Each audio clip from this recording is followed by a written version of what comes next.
Trail have been back in the ever-expanding van conversion market for 3 years or so now, and in 2016 they added the V-Line SE. 2017 they expanded that range from 4 to 5 models with the addition of this 636 layout. All the V-Lines come with a rear lounge, but this is the first one to add rear travel seats, so 4 people can travel in this vehicle, all forward facing with seat belts. V-Line SEs all come with metallic silver paint as standard, and you also get alloy wheels, the awning, solar panel and underslung gas tanks, so you don't have to worry about lugging gas bottles or changing empty cylinders.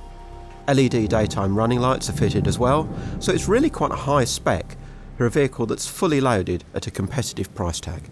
So this is the bit that you'll buy any of the V-Line SE range for, the rear lounge, and it's not really compromised by the fact you've got a second seating area up the front. Now these settees are just a fraction under 6 foot long. I mean this one is pretty much 6 foot, that one about an inch or so less, because you've got the table storage at the forward end.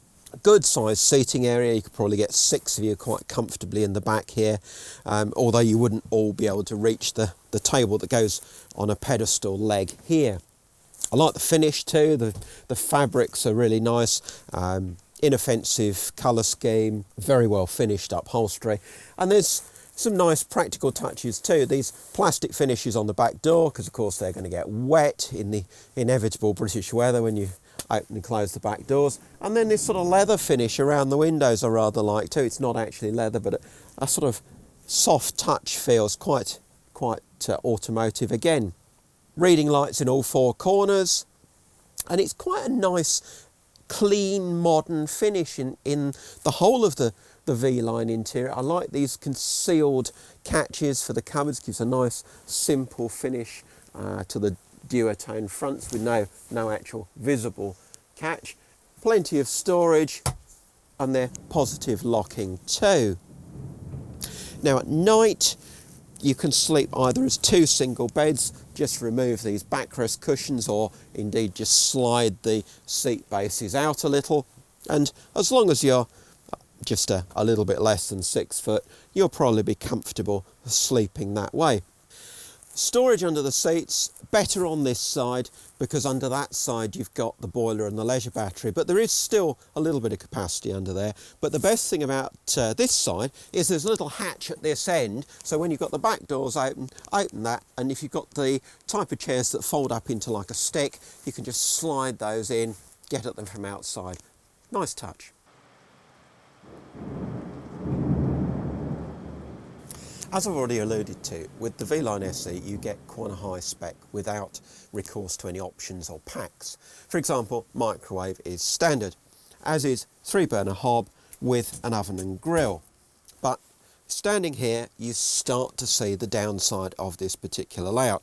It's quite tight here. Now I might need a diet since Christmas, but I'm not the largest motorhomer around, and when you start trying to bend down and get in some of the other cupboards, well, it really is pretty confined in this space. You might also be thinking there's no preparation space for when you're serving up dinner, but that they have solved with a good slab of fold-up worktop. The Auto Trail comes equipped with an island leg table at the rear, which can also be used in the front of the vehicle. But once you've got it in place, you perhaps see that it's not quite so ideal here. It's really the wrong shape, the wrong size. Pity, because there are some really good aspects about this front seating area, particularly the shaping and comfort of the rear travel seat. So much better than the flat benches in a lot of the opposition. Good storage underneath there too, that's easily accessible. But the downside is, look at the gap between this swivel driver's seat, which can't go any further because of the steering wheel, and the forward facing seat there. That you're going to be kneesy with whoever's sitting opposite each other. Other factors, well, you can't make a bed up front here, unlike in some of the alternative models from other manufacturers. The bathroom's quite well designed with the latest in tip-up basins, decent storage in there, and enough room to use the shower and toilet. So as an all-round package, this V-Line SE 636 actually works quite well. It brings The versatility of having rear travel seats into the range for the first time. It's got lots of kit, very good value for money. It's just that there are a few compromises around this front area.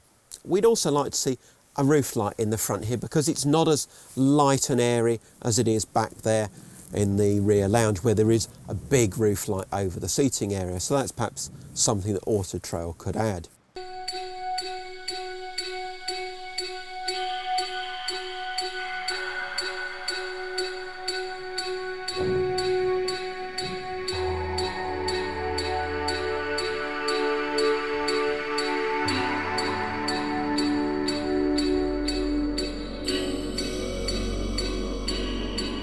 So this V-line's based on the extra long 6.36 metre Fiat Ducato, and this one's got the 130 bhp 2.3 litre Euro 6 engine.